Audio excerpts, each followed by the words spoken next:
Hello, I am Dr. Cliff Coppersmith of Chesapeake College, and I'm here to introduce the formation of the college's Behavioral Intervention Team, also known as BIT, in the training that follows.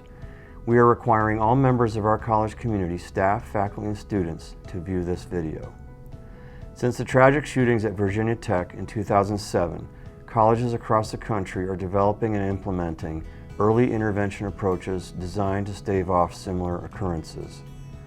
These developments include threat assessment teams recommended by the Department of Education and Secret Service initiative called the Safe School Initiative, or SSI. This joint study found that individual attackers often engage in observable behaviors before committing violence.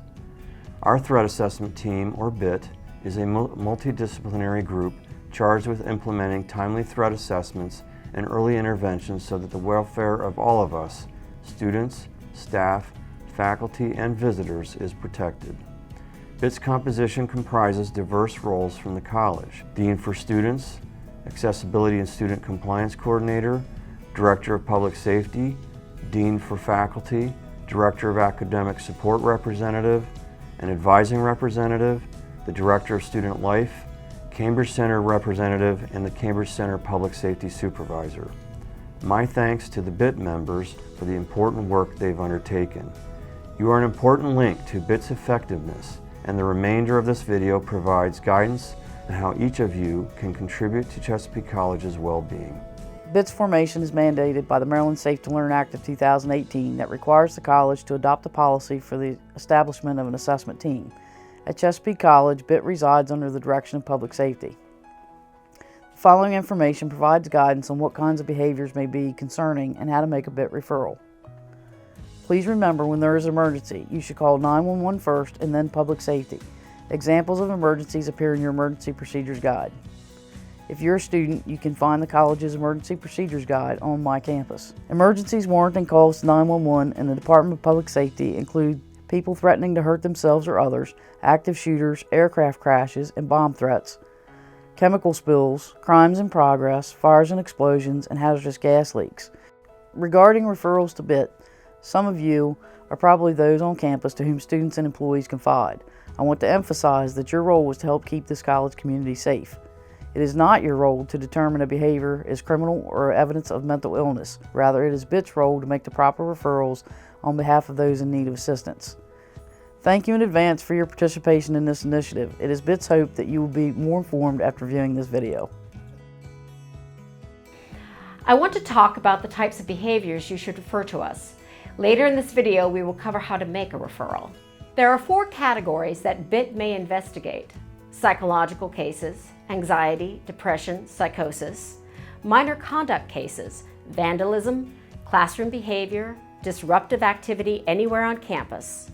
Disruptive behavior includes failure to comply with campus rules, bullying, and disorderly conduct. If you see indications of computer misuse, that is referable behavior. Major conduct cases, law enforcement cases, sexual assault, threatening behavior, alcohol, drug cases, sexual misconduct, hateful or offensive expression, whether written or verbal, interference with vehicular or pedestrian traffic, posing a safety or health hazard are also relevant for referral. In its broadest sense, any behavior that concerns you is one that you should report. If you see a significant change in a person's academic performance, appearance, behavior, or mood, these are reasons to make a referral. If you see writing or hear comments related to violence or self-harm, please refer to the BIT. The BIT referral form, available at bit.chesapeake.edu, lists more examples and contains a checklist for you to use when submitting a referral. When you go to bit.chesapeake.edu, you'll find an explanation of this initiative, a link that enables you to contact a BIT member, and a button that links to the referral form. Completing the form triggers a process by which BIT members are notified of the referral. BIT assesses the situation from a safety standpoint and develops an appropriate response plan. The nature of the behavior, the severity of the risk, and the needs of those involved dictate BIT's response, and following this assessment, BIT will recommend one of the following. No further action is needed. Additional information is needed to evaluate the threat based on the Behavioral Intervention Threat Assessment Tool. Referral to mental health services. Referral to the legal system to initiate appropriate criminal proceedings. Referral to Code of Conduct. It's important for you to submit additional reports as new concerns arise or behavior is repeated by a given individual, even if you've done so before. A single incident may not warrant action, but a pattern of incidents may. The BIT referral form can be found online at bit.chesapeake.edu. Any student, staff, or faculty member can complete this form. Again, remember, in emergencies, do not complete this form or contact a BIT member. You must call 911 immediately. Your second call should be to public safety. You may be requested to complete this form after an emergency has been addressed. Most of the form is self-explanatory, but we'll walk through it here just to make sure it is clear. First, you will enter your full name. You may leave this blank, however, by providing your name, it enables us to circle back to you if we need more information. The next section asks for information pertaining to your position, student, faculty, or staff, your phone number, and your email address. Again, this information is optional, but very helpful when we need more information. Nature of this report. This section asks for your opinion about which category best fits: psychological, conduct, major conduct, or alcohol and drugs. Urgency of report. In your opinion, aside from an emergency, how urgent is this report? Remember, if someone is threatening an act of violence to themselves or others, call 911 immediately. Your second call should be to public safety. Date of incident. Enter the date the incident occurred. Time of incident. Enter the time the incident occurred to your best approximation. Location of incident.